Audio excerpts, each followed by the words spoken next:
안녕하세요 여러분. 7월 29일 월요일 아침이 되었습니다. 어제는 주일의 예배 잘 들으셨죠? 오늘은 우리에게 허락하신 하루 한 말씀으로 또 새로운 하루를 함께 시작해 볼까요? 우리에게 주신 말씀은 예레미야 23장입니다. 1절에서 6절까지의 말씀을 제가 봉독해 올립니다. 여호와의 말씀이니라. 내 목장의 양떼를 멸하며 흩어지게 하는 목자에게 화 있으리라. 그러므로 이스라엘의 하나님 여호와께서 내 백성을 기르는 목자에게 이와 같이 말씀하시느니라.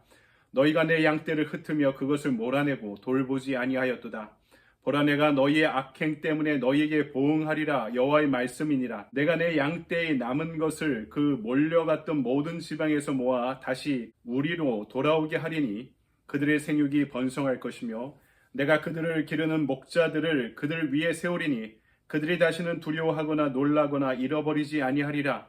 여호와의 말씀이니라. 여호와의 말씀이니라. 보라, 때가 이르리니 내가 다윗에게 한 의로운 가지를 일으킬 것이라. 그가 왕이 되어 지혜롭게 다스리며 세상에서 정의와 공의를 행할 것이며 그의 날에 유다는 구원을 받겠고 이스라엘은 평안히 살 것이며 그의 이름은 여호와 우리의 공이라 일컬음을 받으리라. 아멘. 주님의 말씀입니다. 주님께 감사드립니다. 이 아침에 우리에게 주신 말씀 가지고 우리에겐 선한 목자가 필요합니다 라는 제목으로 말씀을 증거하도록 하겠습니다. 오늘 말씀에서 예레미야 선지자는 이스라엘과 유다가 멸망한 이유를 분명하게 전하고 있습니다. 1절과 2절을 볼까요? 여호와의 말씀이니라. 내 목장의 양떼를 멸하며 흩어지게 하는 목자에게 화 있으리라. 그러므로 이스라엘의 하나님 여호와께서 내 백성을 기르는 목자에게 이와 같이 말씀하시니라. 너희가 내 양떼를 흩으며 그것을 몰아내고 돌보지 아니하였도다. 보라, 내가 너희의 악행 때문에 너희에게 보응하리라. 여호와의 말씀이니라. 이 목자가 양떼를 흩었다. 목자들이 양을 돌보지 않았다. 그것 때문에 보응받으리라, 심판을 받으리라 말씀합니다. 원래 이 목자라는 명칭은요, 고대 이스라엘 지역에서요, 지도자를 지칭하는 그런 호칭이었습니다. 이 지도자란 명칭 속, 이 목자란 명칭 속에는 정치적인 지도자들 뿐만 아니라 제사장과 선지자와 같은 종교적 지도자들까지도 함께 포함되어 있었던 것입니다. 그러니까 이스라엘과 유다의 멸망은 이런 지도자들, 목자의 총체적 실패와 죄악 때문이다. 분명하게 말씀하고 있는 거죠. 그래서 예레미야는 이제 거짓 목자의 시대가 지나가고 새로운 다윗, 새로운 목자의 시대가 도래할 것이다 예언하고 있습니다. 이 말씀을 통해 살펴볼 내용은 먼저 첫 번째로 우리는 모두 다 목자를 필요로 한다는 점이죠.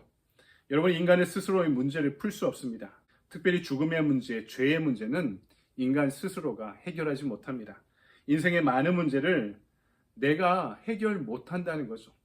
유다가 망한 이유도 앞에서 말씀한 바와 같이 이 악한 목자 때문입니다. 인간 목자가 엉터리였죠. 그래서 진짜 목자, 참된 목자를 보내주시겠다고 예언하고 있습니다. 5절과 6절 말씀. 여호와의 말씀이니라. 보라, 때가 이르리니 내가 다윗에게 한 의로운 가지를 일으킬 것이라.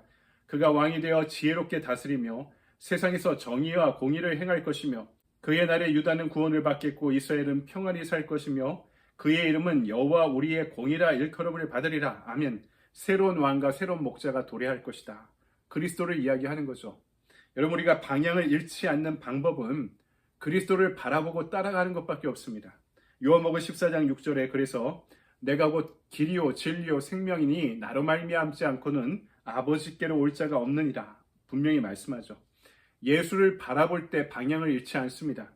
그리스도를 따를 때 내가 옳은 길을 갈 수 있습니다. 그리스도 안에 있을 때 내가 구원받을 수 있다는 사실을 우리는 기억해야 됩니다. 문제는 내가 내 인생의 주권자라 스스로 자부하는 것입니다. 내 인생에서 가장 중요한 것이 그분을 따르는 것보다 내 선택, 자기 선택권이 우선시 된다라고 여기는 것입니다.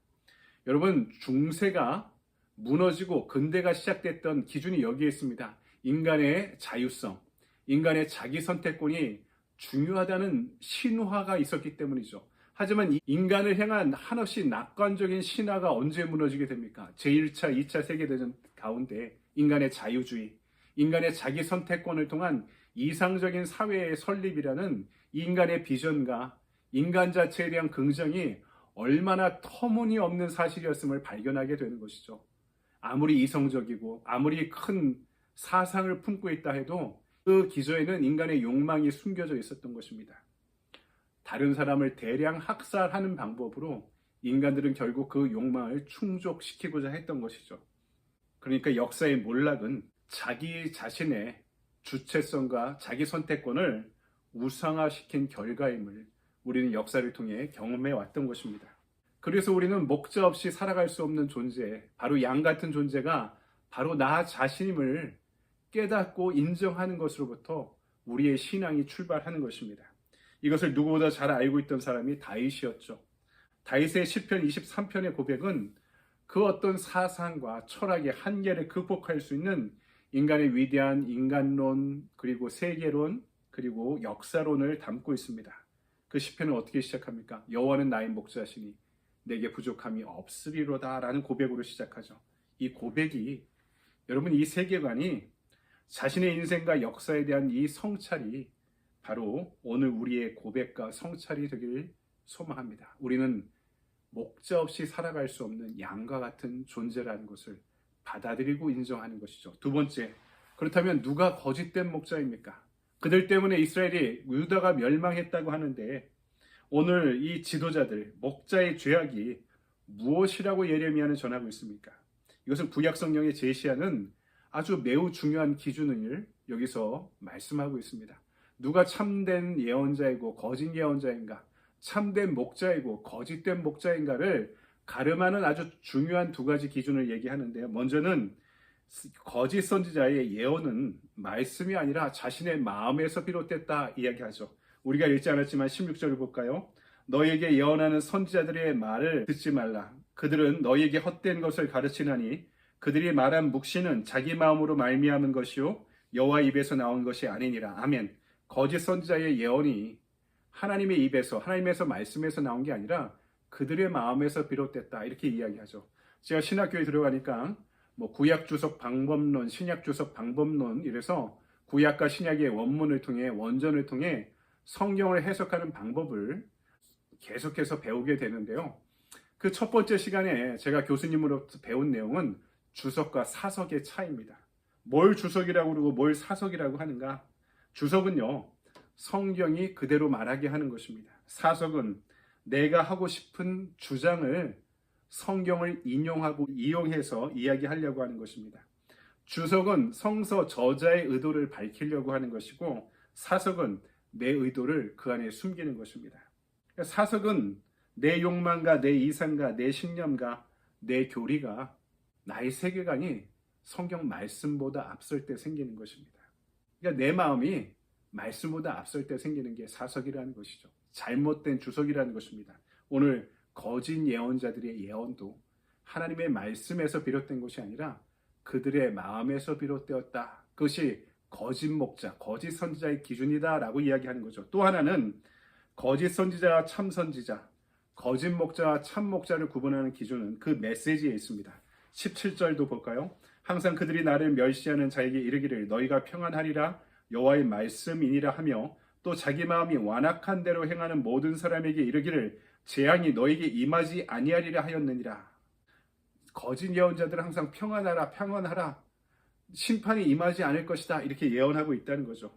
예루살렘에 시온산이 있고요, 시온산에는 성전이 있는 한 그들이 멸망하지 않을 것이다. 그러니 안심해라, 평안하라. 이것이 거짓 목자들, 거짓 예언자들의 선포였다는 것입니다. 그렇죠.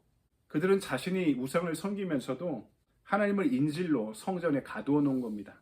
하나님이 성전 안에 계시면 내가 뭔 짓을 해도 이 땅은 망하지 않을 거야. 반면에 참된 예언자들은 하나님의 선택받은 민족의 특권보다 그들이 감당해야 될 의무를 강조합니다.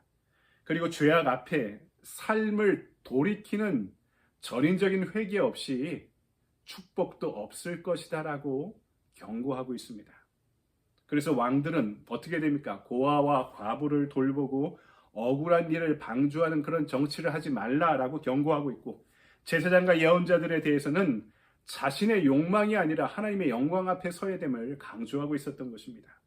이렇게 전적인 삶의 돌이킴을 통한 회개의 열매가 없으면 하나님의 심판으로부터 자유롭지 않을 것이다. 예언한 것이죠. 여러분, 이 말씀은 먼저 믿는 우리 자신을 향한 아주 엄히한 말씀임을 우리는 인정하고 깨달아야 됩니다. 빌립보서 2장에서도 사도 바울이 강조하죠. 너희는 구원받았다. 자만하거나 교만하지 말고 날마다 두렵고 떨리는 마음으로 하나님의 말씀 앞에 서라고 말씀합니다. 그렇죠. 우리는 구원의 완성을 위해서 내가 구원받았다, 내가 잘났다 교만하지 말고 날마다 그 구원의 완성을 향해 하나님 앞에 두렵고 떨리는 마음으로 서는 저와 여러분 되길 바랍니다. 결론적으로 내가 목자가 되어야 됩니다. 여러분, 리더십은요, 그 근원이 펠로우십에 있습니다.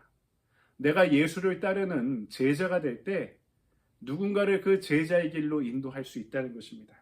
다윗이 좋은 목자인 이유는 그가 하나님을 잘 따랐기 때문이죠. 하찮은 일에도 충성하는 목자가 다윗이었습니다. 어려서부터 그 형제들이 다 모여 있을 때 그는 혼자 그 양을 치고 있었잖아요. 자기께 되지도 못합니다. 이 장남한테 3분의 2가 돌아가고 나머지 3분의 1을 형들과 함께 나누어 갔는데 그가 쳐야 될 양은 결국에는 형들의 것이 될 양임에도 불구하고 그가 자리를 비우지 않고 그 양을 치고 있었습니다. 아주 잦은 일, 하찮은 일도 다윗은 충성을 다해서 감당했다는 것이죠. 그가 좋은 목자가 되었기 때문에 좋은 왕으로 성장할 수 있었던 것입니다. 다윗은 전심으로 하나님의 일을 맡는 선한 목자였습니다. 선한 목자는 자기 이익이 위해서가 아니라 하나님의 영광을 위해 살아가는 사람입니다. 그리고 양을 진심으로 사랑하는 사람입니다. 언제까지 우리는 양으로 살아갈 것입니까? 이제 내가 사람을 하나님께로 인도하는 그런 목자가 되어야 될 때가 되지 않았습니까? 하나님께서 목자의 심정을 가진 사람을 사랑하십니다. 그것이 신앙의 방향, 인생의 방향입니다. 그래서 우리의 직업 앞에 선한 목자를 우리는 붙여야 돼요.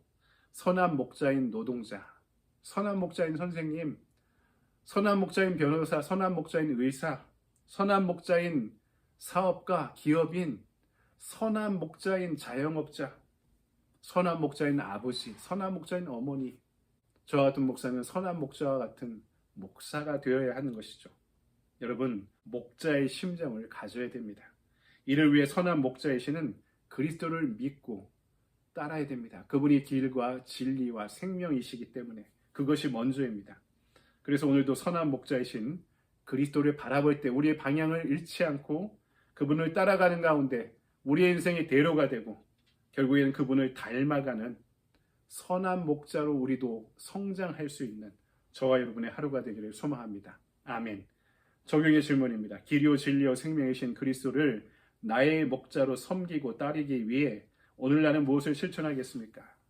액션 플랜입니다. 하루 한 말씀을 통해 목자의 음성을 듣고 분별하고 순종하게 오늘도 이 말씀 안에 선한 목자이신 주님과 동행하는 축복의 하루 보내시기 바랍니다. 여러분 감사합니다.